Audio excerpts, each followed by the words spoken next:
On se retrouve sur le site lichess.org pour notre série de vidéos Road to 2K, en route vers les 2000 Elo. Série de vidéos au cours desquelles on essaie d'atteindre les 2000 Elo en partie rapide sur le site, donc lichess.org. On joue en 10 minutes avec 5 secondes d'ajout pour qu'on ait le temps de commenter les coups. Je crois que c'est le 18e épisode, si je ne me trompe pas. Et puis on a dépassé les 1800 et quelques Elo. Je crois qu'on doit être pas loin des 1840 ou quelque chose comme ça, donc on commence à avoir des parties accrochées. On verra, peut-être que si on manque de temps, on allongera un petit peu la cadence, mais j'ai peur qu'après les vidéos soient un peu trop longues. Donc on va essayer de faire comme on peut avec 10 minutes. Allez, je vous propose de démarrer.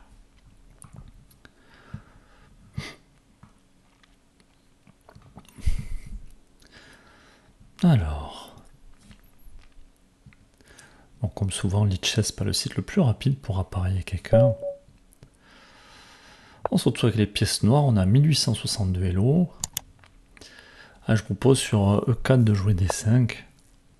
Et notre adversaire, Ulio 1000, classé 1831.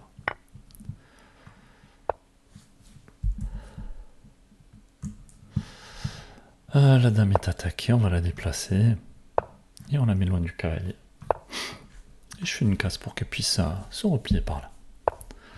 Souvent, on a les adversaires qui aiment même mettre le fou dans le vis-à-vis. Notez que j'aurais pu sortir le fou d'abord. Alors je vais me poser la question, où est-ce que je veux mettre le fou Est-ce que je vais venir m'installer en F5 ou au contraire en G4? On va essayer de mettre le fou en F5 pour éviter qu'il y ait trop d'échanges. Peut-être que l'adversaire va vouloir m'agresser. Et je fais de la place pour sortir mon fou de case noire. Alors, s'il y a des choses comme ça qui se passent, est-ce que c'est grave? Est-ce que j'ai le temps de reculer? Ici, ici. Même s'il y a ça, je vais pas jouer ça, sinon il va échanger, devoir prendre ce pion, montrer qu'un pion isolé ici. Peut-être jouer H6 pour pouvoir replier en H7 si jamais. Trouver une case pour mon fou de case noire, développer le cavalier. On verra si je replie la dame par ici. Donc c'est surprenant là, de voir le cavalier venir par là.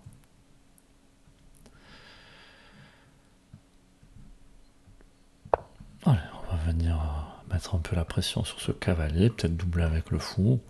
Après tout, le fou adverse ne pourra pas venir ici, peut-être venir s'installer vis-à-vis de madame. Si mon adversaire prend ici, je vais en apprendre du roi tout simplement.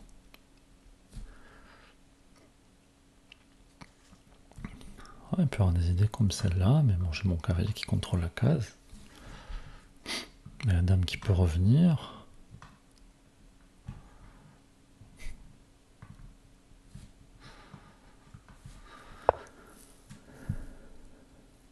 Ce fou qui recule, peut-être pour aider de venir par ici, justement.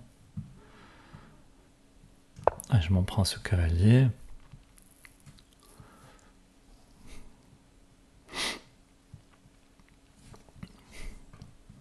Après tout, j'attaque 3 fois ici. Je ne vais pas pouvoir rester là. À moins que l'adversaire ait envie de jouer F4.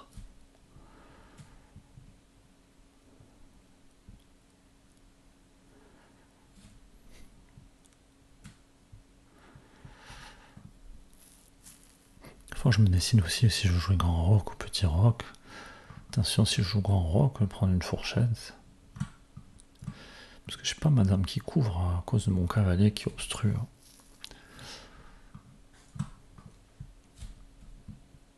Je sais pas si l'adversaire joue ça. Et je voulais faire grand roc. Adversaire qui décide d'échanger. Alors, est-ce que je reprends? Est-ce que je reprends du cavalier?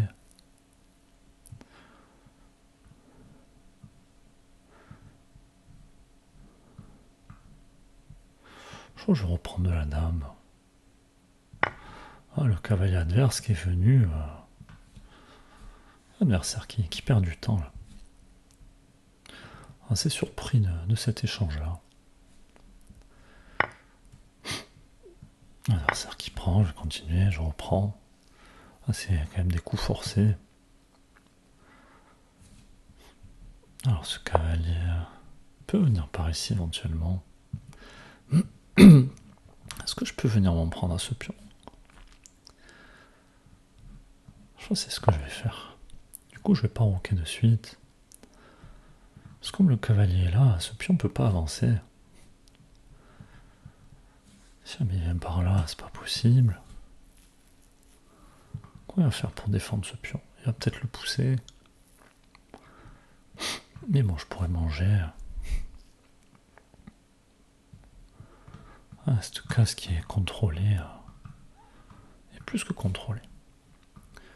Faut que je pense à roquer aussi. Ah, c'est un bon coup joué par l'adversaire. Qui va défendre son pion?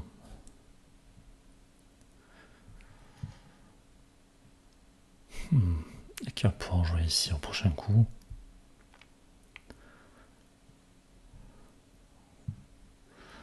Je pense que je vais roquer tout simplement.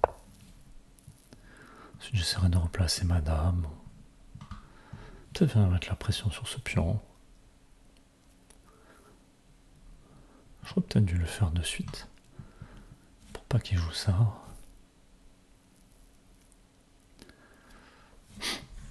Bon, attention, on a tendance à jouer trop vite et on est en train de continuer de le faire. Je peux aussi m'intéresser à un coup comme celui-là. Je peux aussi chercher à pousser ce pion, mais attention, je vais fragiliser cette diagonale. Je peux aussi me débarrasser de ce fou.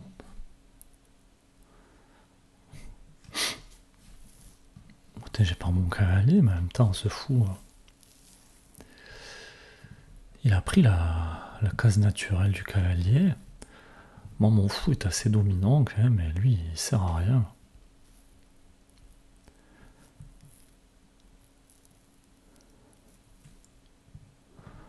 Faut guetter des idées de sacrifice aussi.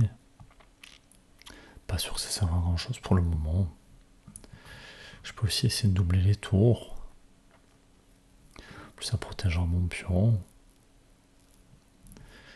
Alors si ce cavalier approche, est-ce qu'il m'embête? Bah, s'il vient ici, il va contrôler cette case. Je ne pourrais plus m'y aventurer. Bon, on va doubler les tours et puis on va essayer de pousser les pions. Si jamais ce cavalier vient là, il va pas m'embêter plus que ça. Alors, je vais voir mon fou qui est attaqué, j'ai pas envie de le laisser. Question, c'est est-ce que je le mets en G6 ou directement en H7?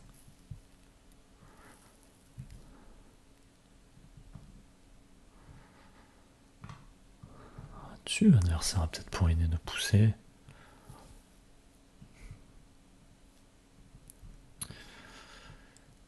Si je le mets en H7, j'ai plus ma case de fuite pour le roi. Pas sûr que ce soit très, très grave pour le moment.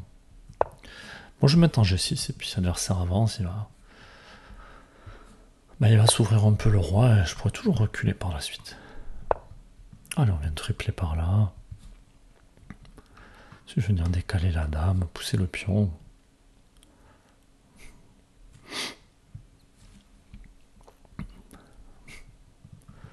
Peut-être pousser le pion tout de suite d'ailleurs. On pourrait toujours se prise. Il pousse. Non, il a décalé la dame. De toute façon, ma dame ici, elle peut pas jouer. Toutes les cases sont contrôlées. Et ici, elle servirait pas à grand chose. Donc, je vais la décaler. J'aime bien l'idée d'avoir les deux tours en face de la dame adverse.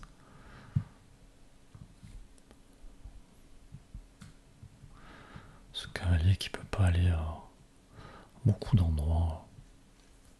Bon, s'il venait par là, je pense que j'échangerais. Je sais pas si j'échangerais du fou ou du cavalier par contre.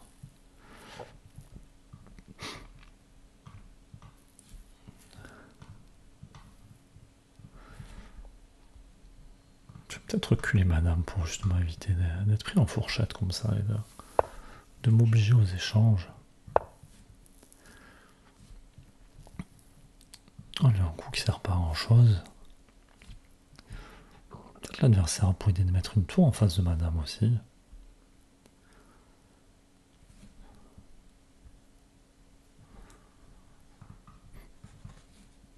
Puis quand je vais pousser, si ça s'ouvre, j'attaquerai ce pion.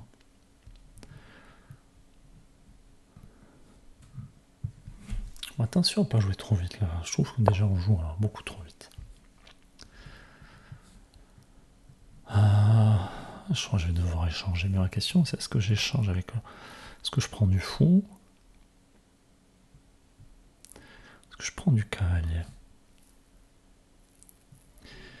Je crois que si je veux pouvoir pousser à... Moi, je suis pas sûr que ça change grand chose en fait.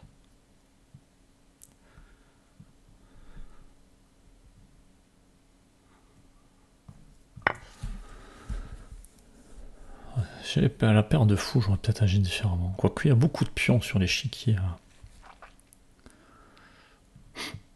Je me prépare à pousser. Si l'adversaire pousse, je pourrais prendre du cavalier.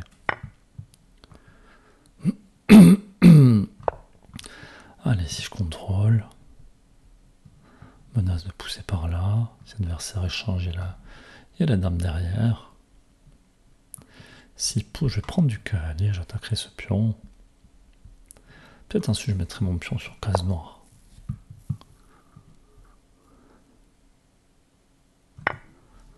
Je vais sûrement échanger ici. Un coup surprenant là. Il s'est peut-être dit que si je prenais le pion, après pour attaquer deux fois celui-là, mais que fait-il si je prends le cavalier et puis le pion? Je vais venir ici et récupérer un pion, j'aurai un pion de plus. Gagner un temps sur la dame. Et mon pion est toujours défendu. Si jamais il veut attaquer ma dame, je pourrais prendre parce qu'il n'aura pas le temps de prendre, sinon il perdra une tour.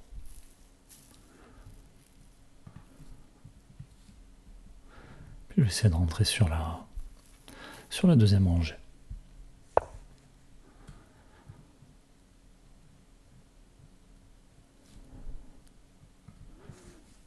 Très envie de jouer un coup comme celui-là quand même.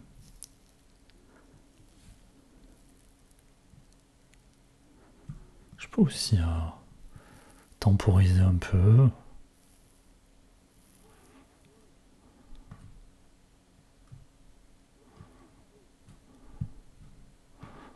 Oh, je vais rentrer directement. On aime bien avoir une tour par ici.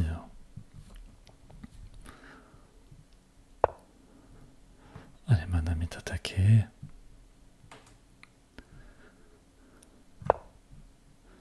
Si jamais il vient par ici, je pourrais toujours venir là.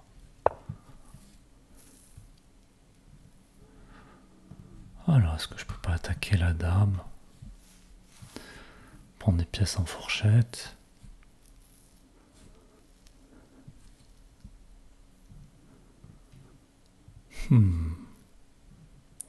Si jamais il vient là, je pourrais peut-être venir ici, mais non. C'est défendu.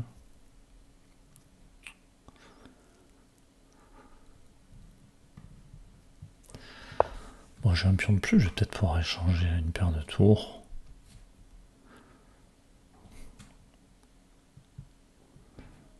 Ensuite, je viendrai m'installer par là.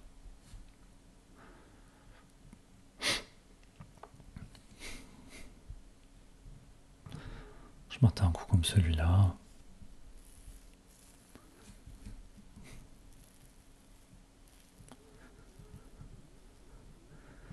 Adversaire pousse, je pense que je viendrai récupérer ce pion.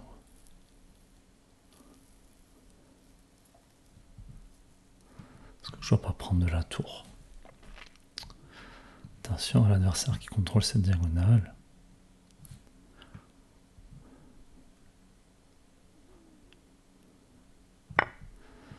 Allez, comme ça je défends mon pion.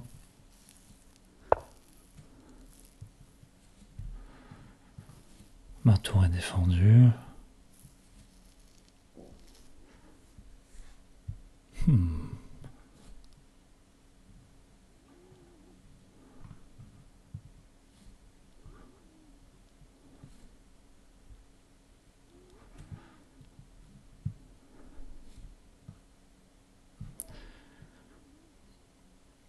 On va venir échanger, adversaire qui va venir là.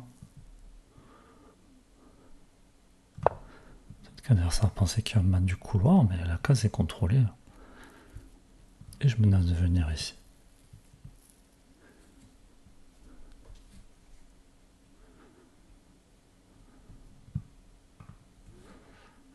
Non, je pense qu'à 1830 Elo, l'adversaire va le voir. Peut-être que j'envisage de pousser mon pion quand même. À l'adversaire qui l'a pas vu. Échec et mat. L'adversaire qui abandonne. De toute façon, coup forcé, le roi allait là ou là. Avec que 2 cases pour le roi et dans la foulée, on allait mater. Bon, on s'en sort encore hein, face à des joueurs aux alentours des 1800 Elo. N'hésitez pas à dire ce que vous avez pensé de la partie. Bien entendu, on va demander à l'ordinateur ce qu'il pense lui. Après, il y a eu beaucoup d'échanges. On le voit ici. L'ordi qui dit attends. Alors, on a joué à 95% de précision. On n'a pas fait une gaffe, on a quand même une erreur. L'adversaire, lui, qui a fait une gaffe de 0 à 3 imprécision. Bon, on a un peu mieux joué que l'adversaire. Avantage légèrement blanc au début, puis petit à petit, avantage qui était pour nous. On a gagné un pion, on l'a dit. Alors ici, imprécision. On va essayer de voir où était notre erreur.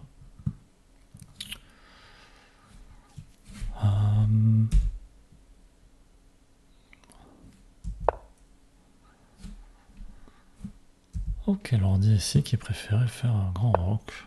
Permettait de lier tout ça. En même temps, le roi défendait le pion. Et voulait partir en roc opposé. Et on se retrouvait à la même situation, donc de mettre la pression sur ce pion, sûrement que l'adversaire a aussi joué ça. Mais en ayant roqué, en ayant lié les tours. Ok, bon, je regrette pas, j'aime pas trop jouer en roc opposé. Donc ça me va de partir, de pas l'avoir joué ce coup-là. Ensuite, imprécision. Quand on a replié la dame. Donc l'ordi qui voulait pousser le pion tout de suite, apparemment. C'est ça, il voulait jouer C5.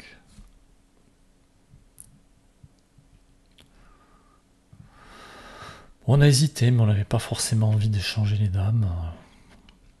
Donc on a préféré décaler la dame pour créer ce vis-à-vis. Ok. Bon, j'ai peut-être pas le niveau pour comprendre pourquoi c'est meilleur de pousser le pion.